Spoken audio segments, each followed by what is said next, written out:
ГСП онлайн. Городские новости сейчас. Воскресенье, 14:30. Лыжная база «Снегири». Сегодня впервые в спортивной истории города проходят соревнования по сноуборду. Посостязаться в скоростном спуске с горы заявлено 57 спортсменов. От самых юных и только начинающих свою экстремальную карьеру сноубордистов до опытных мастеров. Оказалась я здесь первый раз 3 года назад. Здесь я познакомилась со своим будущим мужем.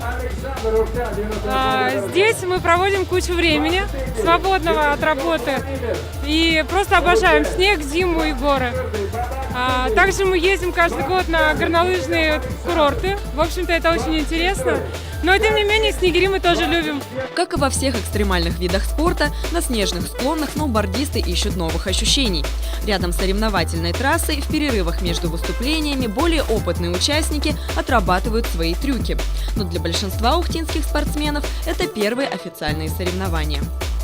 Да, все как бы на уровне нравится. Конечно, написано параллельный слалом. Хотелось бы, чтобы 2 участника сразу, как и в названии параллельный слалом, то есть вдвоем должны выступать.